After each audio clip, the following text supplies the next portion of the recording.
Kewajiban dan hak harus dimengerti,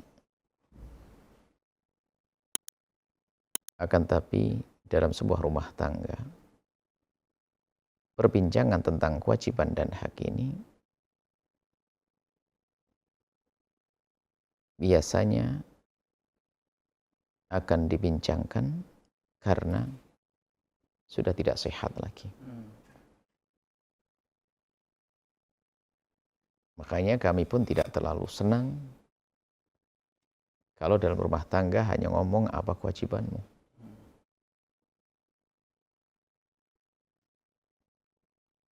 Apa kewajibanmu? Menuntut. Tapi yang kami rindukan adalah semua dari kita punya kerinduan mengabdi kepada pasangan. Sehingga merasa bahwasanya semuanya adalah kewajibanku. Anda harus mengatakan itu kewajibanmu. Biarpun nanti ada rambu-rambunya. Maka di saat sebuah rumah tangga damai, ini nggak perlu lagi kita bicara tentang kewajibanmu apa sih. Nah, ini yang kita rindukan, namanya sulhu khair, damai. Dan alangkah indahnya hidup dengan damai. Memang kalau bicara tentang kewajiban, coba saja sebagai contoh. Suami kewajiban memberi nafkah.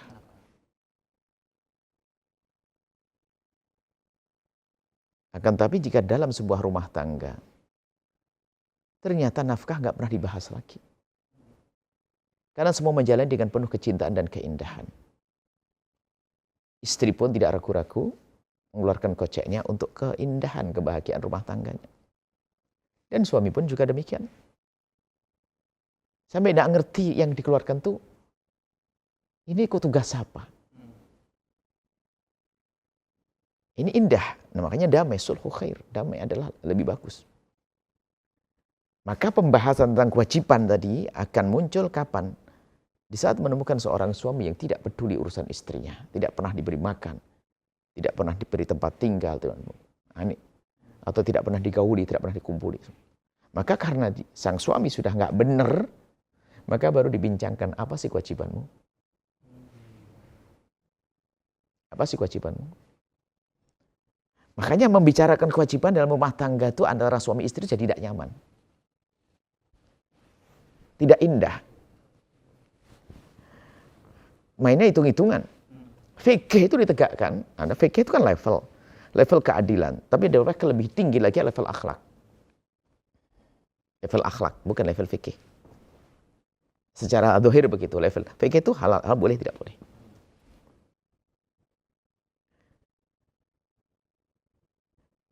Kalau seorang suami hanya menjalankan kewajibannya saja, dia juga akan mendapatkan sesuatu yang serupa. Kewajiban istri saja. Tapi kalau suami sudah memberikan kewajibannya plus, maka dia pun juga akan mendapatkan kewajiban istri dan plus. Contoh bicara fikih. Seorang suami sok karena dia seorang ustadz santri. Kewajiban memberi nafkah sehari adalah hanya 2 mud. 2 genggam beras. Wah, diterapkan. Ini kan kewajiban saya kepada istrinya. Kasih berapa? 2 genggam beras. Sama lau ala kadarnya, kasih kerupuk kayak apa. Ini kewajiban saya. Gayanya begitu. Apa hasilnya? Istrinya juga belajar. Ngaji juga. Katanya apa? Lo yang masak, lo nyuci baju, lo enggak, habis semuanya. Karena bukan tugas istri masak. Istri tugasnya adalah melayani suami dan makan yang enak. Ayo, mau tuntut-tuntutan. Mana 2 mut? Ini adalah dalam irama hidup. Anda tidak usah kaget para suami ya. Memasak bukan kewajiban istrimu loh ya. Mencuci bajumu bukan kewajiban istrimu. Paham? Menyusui, ya betul. Nah, cuman kan keterlaluan kalau seorang perempuan tidak mau menyusui anaknya. Serigala yang jahat saja dia nyusui anaknya, mana seorang ibu tidak mau nanya anaknya. Jangan hanya bicara, kan bukan kewajiban saya, lo kan nggak enak. Nah, bicara kewajiban di sini maksudnya, jika menemukan seorang perempuan seperti itu, suami berperan dan seterusnya. keadilan untuk ditegakkan di saat tidak, dengan fikih di saat tidak ada keindahan. Nah, seperti itu. Makanya kami tidak terlalu senang berdetail dengan apa namanya, dengan bahasa kewajiban. Nah, jangan sampai ada salah paham, pulang ke rumah langsung, Anda sebagai seorang istri langsung pulang ke rumah nggak mau nyuci baju, nggak mau nyium anak nasi, dapat 2 on kau. Dapat 2 genggam nanti. Nah, makanya suamimu memberi apa coba? Makanannya pun lebih. Lauk lebih. Nah, bajunya pun juga lebih. Dan yang lain lebih. Maka dari sesuatu yang diberikan oleh suami lebih, maka seorang istri pun juga mengerjakan pekerjaan suami. Karena suami juga mengerjakan, hidup itu indah. Begitu, jangan main kayak tuntut-tuntutan saja. Nah, ini memang harus difahami bahwasanya kewajiban seorang suami memberikan nafkah, 2 genggam beras sama lauknya sedikit, yang penting tegak punggungnya, masuk perempuan terkenyang, selesai. Baju menutup aurat kadarnya, rumah yang penting. Dan sesuai dengan kemampuan suami dalam mazhab Imam Syafi'i, kecuali mazhab Imam Malik, kalau Anda menikah menurut mazhab Malik, cara menafkahi Anda harus sesuai, cara menafkahi harus sesuai dengan istrinya dong. Kalau Anda menikah dengan anak ratu, anak raja, Anda mampu menafkahi seperti raja. Mazhab Malik beda, mazhab Syafi'i alhamdulillah. Cuman mazhab berbeda-beda, tentu ada sesuatu yang ijtihad, buah ijtihad para ulama. Seperti itu. Jadi kalau bicara kewajiban, mungkin rentetannya gini, Anda sebagai seorang suami kewajiban beri nafkah.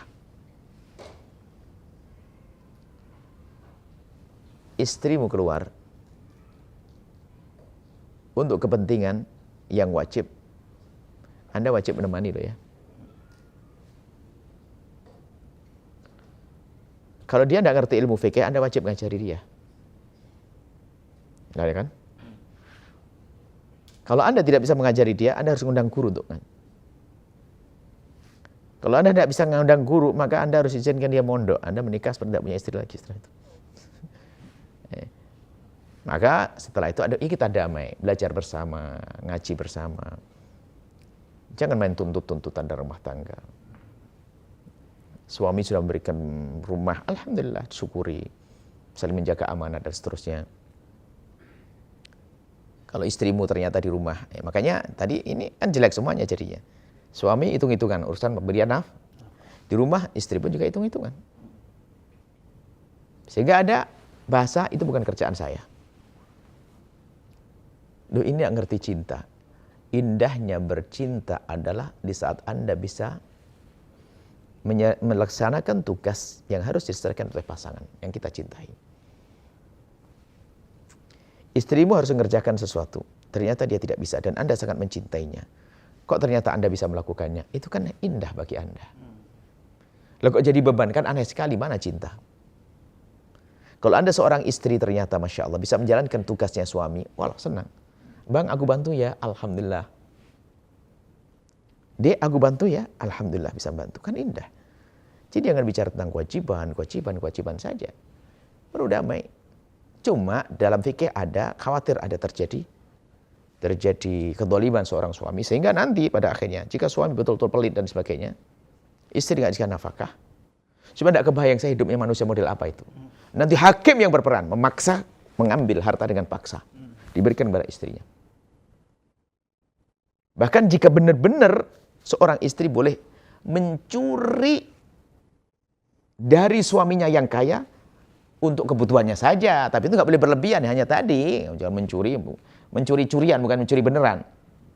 Sampai Nabi katakan ambillah laki wa banik, ambillah untukmu dan anak-anakmu. Misalnya suaminya betul-betul pelit, nggak pernah dikasih makan dan sebagainya, maka boleh ngambil diam-diam hanya untuk untuk sedekah nggak boleh, hanya sekedar itu saja. Cuman saya kadang baca fikih itu betul keras, gersang banget fikih begitu ya, masa. Ya itu saja gambarannya, seorang suami pulang ke rumah bawa nasi goreng sendiri, makan sendiri, istri yang melihat. Ini otaknya di mana, ini perasaannya itu? Apakah ada model begitu? Kalau Anda begitu, Anda tidak punya perasaan. Saya ada pengaduan pada kami, ya suami saya pulang bawa bakso, makan sendiri, klotek-klotek sendiri. Kok bisa nelen? Ini hidup orang kayak apa gitu tuh? Rumah tangga model apa? Kok bisa nelen? Sama istrinya. Ya begitu. Sama istri begitu, masak enak-enak itu makan sendiri. Giliran suaminya kasih sisa. La haula wala quwata illa billah.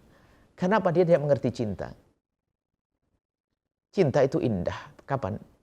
Di saat melihat orang yang dicintainya senang. Kisah cinta luar biasa. Sayyidina Abu Bakar dengan baginda Nabi. Sayyidina Abu Bakar sangat mencintai baginda Nabi dalam sebuah perjalanan. Sama-sama haus. Kalau rumah tangga sama-sama lapar. Tidak menemukan kecuali secangkir.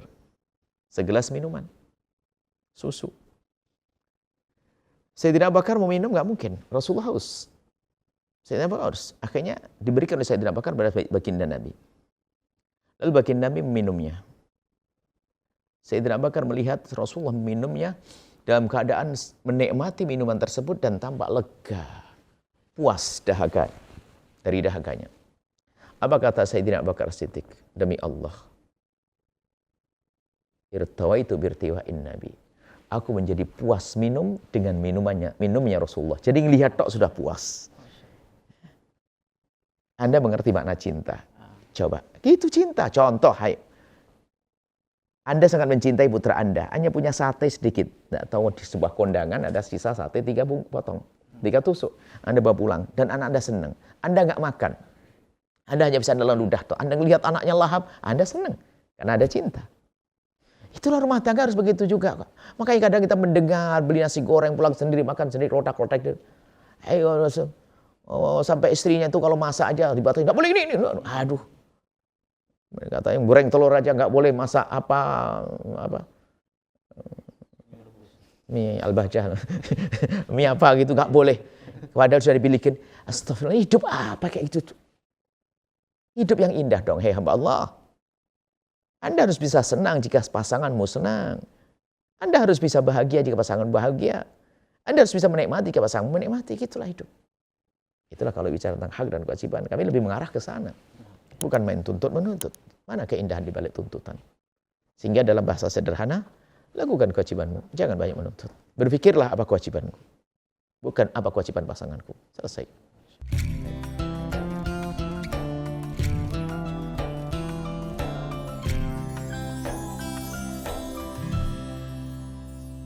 Sahabat Al-Bahjah TV, setelah menyaksikan video ini, jangan lupa bersolawat kepada baginda Nabi Muhammad.